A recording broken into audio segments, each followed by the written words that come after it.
Hi guys, welcome to Rudraya's academy. आज हम लोग बात करेंगे आईपीसी के सेक्शन 378 के बारे में, जिसमें डिफाइन किया गया कि थेफ्ट क्या है। आईपीसी के सेक्शन 378 इसमें बताया गया है कि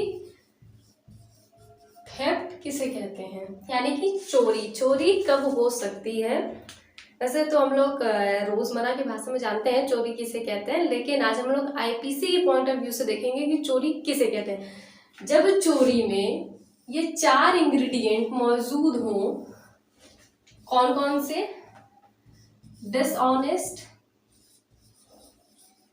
डिसऑनेस्टली,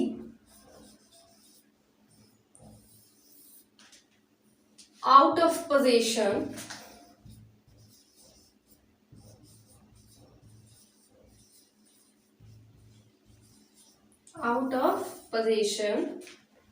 movable property,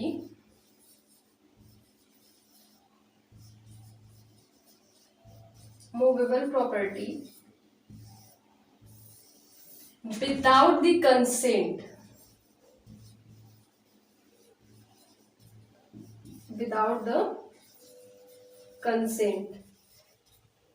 यानी कि जब आईपीसी के अकॉर्डिंग जब थेफ्ट में ये 4 इंग्रेडिएंट होंगे, तब कहा जाएगा कि वहां पे किसी पर्सन ने थेफ्ट कमिट किया है। डिसऑनेस्ट इंटेंशन का मतलब होता है कि किसी व्यक्ति को रॉन्गफुल लॉस करना और किसी को रॉन्गफुल गेन करवाना। यानी कि अगर कोई व्यक्ति, मान लीजिए कि ए की प्रॉपर्टी है और ए जो है वो लीगली इंटाइटल है किसी प्रॉपर्टी का, यानी किसी की प्रॉपर्टी नहीं, मूवेबल प्रॉपर्टी। हमेशा याद रखिएगा कि जो चोरी होती है वो मूवेबल प्रॉपर्टी की ही होती है। तो किसी, मान लीजिए कोई भी वैल्यूएबल थिंग्स है, मान लीजिए कोई रिंग है, एज एग्जांपल कोई रिंग है, ए उसका मालिक है और बी ने वो रिंग चुरा लिया, तो यानी कि इसको तो रॉन्गफुल लॉस हुआ और इसको रॉन्गफुल गेन हुआ। यानी कि ये लीगली इंटाइटल है उस रिंग का और बी ने उसको ले लिया, तो इसको रॉन्गफुल गेन हुआ, इसको लॉस हुआ। तो इसे कहते हैं डिसऑनेस्टली। यानी कि अगर कोई पर्सन डिसऑनेस्टली किसी भी प्रॉपर्टी को लेता है, किसी और को देता है, तो उसे कहते हैं डिसऑनेस्ट इंटेंशन।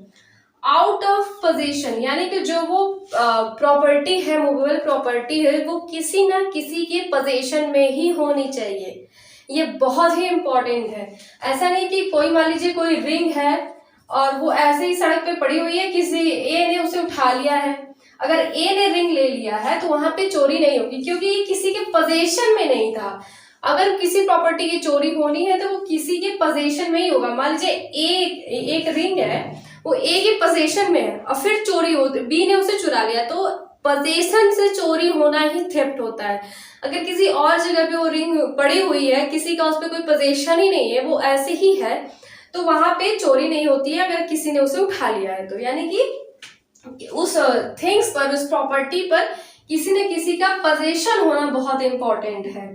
और जो थेफ्ट होता है उसमें ऑनरशिप नहीं होनी चाहिए, उसमें पोजीशन होना बहुत इंपॉर्टेंट है। अब आते हैं मूवेबल प्रॉपर्टी। मूवेबल प्रॉपर्टी किसे कहते हैं? तो मूवेबल प्रॉपर्टी उसे कहते हैं जो ऐसी सारी प्रॉपर्टीज जो कि किसी भी अर्थ से अटैच न हो। ऐसी सारी प्रॉपर्टीज जो कि अर्थ से अटैच नहीं होती हैं, उसे हम कहते हैं मूवेबल प्रॉपर्टी। ये पेन मूवेबल है, और कोई भी, मान लीजिए एक तरह से जैसे कोई अटैच प्रॉपर्टी भी है अर्थ से, जैसे कि कोई पेड़ हो गया, जब तक कि वो रूट्स उसके, मान लीजिए कि अर्थ है और पेड़ यहाँ है, जब तक कि इसके रूट्स यहाँ पे लगे हुए अर्थ से, तब तक तो ये जो रहेगा, ये पेड़ जो है वो इमूवेबल, यानी कि ये जो है इसकी चोरी नहीं की जा सकती। लेकिन अगर किसी ने इस पेड़ को काट दिया है, तो यहाँ पे ये पेड़ भी एक मूवेबल प्रॉपर्टी में ही गिना जाएगा, क्योंकि ये अर्थ से अब अटैच नहीं रहा है। ऐसी सारी प्रॉपर्टीज इमूवेबल होती हैं जो कि अर्थ से अटैच होती हैं। अगर वो अर्थ से अटैच नहीं है तो वो सारी प्रॉपर्टीज मूवेबल होती है। एक एग्जाम्पल है फैन है, जब तक कि फैन अर्थ से अटैच है तब तक वो इमूवेबल होता है, लेकिन जैसे ही वो अर्थ से अटैच नहीं रहता है वो भी मूवेबल प्रॉपर्टी में ही आता है। तो इसका बहुत ही इसका ध्यान रखिएगा कि जब तक कि कोई भी वस्तु जो है वो अर्थ से अटैच रहेगी वो इमूवल होगी, जैसे ही अर्थ से उसे अलग कर दिया जाएगा वो इमूवल हो जाएगी, मूवेबल हो जाएगी, यानी कि उसे कहीं भी लेके आया जा सकेगा। विदाउट कंसेंट, यानी कि जो वस्तु है उसे बिना उसके मालिक के, यानी कि जिसके पोजेशन में वो वस्तु है, बिना उसके कंसेंट के वस्तु लेके जाता है। मान लीजिए ए ने बी को अपने घर पे डिनर के लिए इनवाइट किया है। ए ने बी को घर पे डिनर के लिए इनवाइट किया है। बी गया खाना खाने, खाना खाने के बाद बी को ए का डिनर सेट बड़ा पसंद आया और बी ने वो डिनर सेट ही चुरा लिया, मतलब अपने साथ ले आए बिना किसी से पूछे। यहाँ पे क्या होगा, यहाँ पे चोरी हो जाएगी डिनर सेट की। कोई और एग्जांपल, मान लीजिए कि बी ए जो है उसने बी को इनवाइट किया चाय के लिए, बी उसके घर गया और उसने बी का जो टीवी का रिमोट होता है वो किसी ऐसी जगह रख दिया उठा करके जहां पे कि वो ए को न मिल सके, ठीक है। तो यहाँ पे भी हो जाएगी चोरी, जबकि बी वो रिमोट अपने साथ लेके नहीं आया है, लेकिन उसने उस रिमोट को ऐसी जगह रख दिया है कि वो ए के आउट ऑफ पोजीशन में है, यानी कि ए उसको जानता ही नहीं है, तो यहाँ पे भी थेफ्ट हो जाएगा। यानी कि जब भी कोई वस्तु किसी के पोजीशन में होती है और वो डिसऑनेस्ट इंटेंशन के साथ उसको उस मूवेबल प्रॉपर्टी को लेके जाता है, टेक अवे, यानी कि उस मूवेबल प्रॉपर्टी को लेके जाता है अपने साथ बिना उस मालिक के कंसेंट के, तब कहा जाएगा कि वहां पे चोरी हुई है उस वस्तु की।